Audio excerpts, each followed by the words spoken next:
Buya Bustomi Cisantri Pandeglang, Banten, seorang ulama yang terkenal dengan keberanian dan berbagai karomahnya. Semasa hidupnya beliau begitu dikagumi oleh para kiai hingga disegani oleh para jawara Banten kala itu. Karena masyhur dengan berbagai karomahnya, Abuya Bustomi disebut-sebut sebagai seorang waliullah, di samping memiliki ilmu agama yang luas. Karena telah menyandang titel Abuya dari masyarakat. Dalam tanda kutip, Abuya merupakan sebutan untuk seorang kiai yang telah mencapai makom tertentu dalam marifat.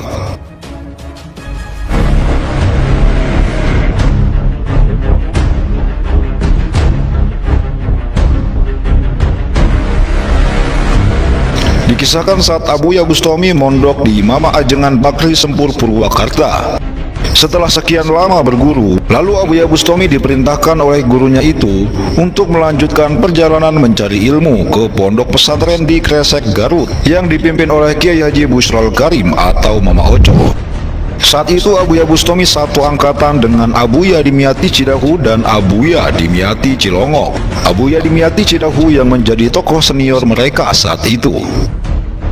Sebelum berangkat, Mama Sempur menyuruh Abuya Bustomi untuk berpuasa amalan yang telah diberikan. Namun amalan tersebut ketika sudah digunakan jangan dipuasakan lagi. Kelak amalan itu akan berguna di sana. Berangkatlah Abuya Bustomi ke Garut. Sesampainya di Garut, pengasuh pesantrennya Mama Oco sedang sakit. Sampai 1 bulan lebih, Abuya Bustomi sama sekali belum mengaji dengan Mama Oco karena Mama Oco sedang sakit. Meski para santri telah disebar ke berbagai daerah untuk mencari obat demi kesembuhan Mama Oco, namun tetap tidak ada yang bisa menyembuhkan beliau. Mama Oco sakit lantaran ketika saat berzikir, tiba-tiba di depannya ada 2 ular hitam. Kagetlah Mama Oco, kemudian memukul satu ular tersebut hingga mati, dan ular satunya meloloskan diri. Dalam tanda kutip, ular adalah satwa berbahaya yang memang hukumnya sunnah untuk dibunuh.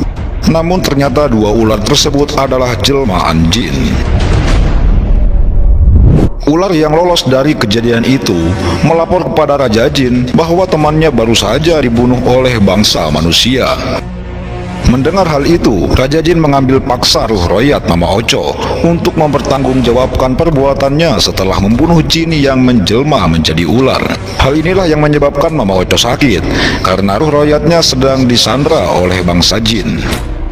Setelah sekian lama mencari obat untuk kesembuhan ayahnya, bermimpilah putra Mama Oco bahwa yang bisa menyembuhkan Mama Oco adalah seorang santri baru yang berasal dari Banten. Di sisi lain, Abuya Bustomi juga bermimpi bertemu dengan Mama Sempur. Mama Sempur menyuruhnya untuk segera menggunakan ilmu amalan dari Mama Sempur untuk menyembuhkan Mama Oco. Keesokan harinya di waktu pagi, putra Mama Oco mengumpulkan semua santri yang berjumlah 1.500 orang lebih dan menceritakan mimpinya bahwa yang akan menyembuhkan Mama Oco adalah santri baru yang berasal dari Banten. Lalu putra Mama Oco memerintahkan dari semua santri yang hadir di majelis, khusus santri dari Banten untuk segera memisahkan diri. Setelah semua santri dari Banten dipisahkan, putra Mama Oco tidak menemukan santri baru dari Banten. Yang hadir di majelis semua santri lama.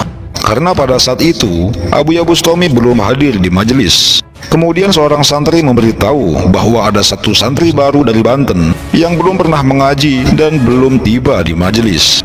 Maka dipanggillah Abuya Bustomi untuk segera ikut putra Mama Oco menuju kamar Mama Oco untuk menyembuhkan Mama Oco yang sudah lama menderita penyakit. Setibanya Abuya Bustomi di kamar Mama Oco, langsung Abuya Bustomi sholat 2 rakaat dan menggunakan amalan dari Mama Sempur lalu masuk ke alam jin. Setelah tiba di alam jin, Abuya Bustomi segera menemui Raja Jin dan meminta pembebasan ruh royat Mama Oco yang disandra oleh bangsa jin. Namun Raja Jin berkata, "Lihatlah itu saudaramu, yang kami sandra sebab telah membunuh anak bangsa jin yang tidak berdosa." Perdebatan antara Abuya Bustomi dengan Raja Jin berlangsung cukup lama. Berbagai kitab telah digunakan oleh Raja Jin untuk mencari dalil dalam menentukan siapa sebenarnya yang bersalah. Singkat cerita, Ucapan Abuya Bustami pun mengakhiri perdebatan. Beliau berkata, "Salah anakmu. Anakmu masuk ke rumah bangsa manusia tanpa mengucapkan salam, sambil menyerupai satwa berbahaya yang sunnah dibunuh menurut agama." Mendengar ucapan itu, Raja Jin tak dapat membantah. Ia mengakui kesalahan dari bangsanya. Kemudian Roh Royat Mama Ocho pun dibebaskan. Sebagai permintaan maaf atas kesalahannya, Raja Jin menawarkan apapun yang Abuya mau. Namun Abuya Bustami menolaknya. Berulang kali Raja Jin menawarkan barang-barang mewah kepada beliau, namun Abuya selalu menolaknya. Abuya Bustami hanya minta didoakan agar memperoleh ilmu yang bermanfaat. Maka Raja Jin bersama semua jin yang hadir mendoakan Abuya Bustami dan memberikan kenang-kenangan sebuah batu cincin pada beliau. Setelah membebaskan Roh Royat Mama Ocho, Abuya Bustami keluar dari alam jin dan kembali ke alam manusia. Setelah Mama Ocho sadar dan sembuh, Mama Ocho mendoakan Abuya Bustami. Seluruh ilmu yang Mama Ocho miliki sepenuhnya Mama turunkan kepada Abuya Bustami. Wallahu a'lamu bishawab.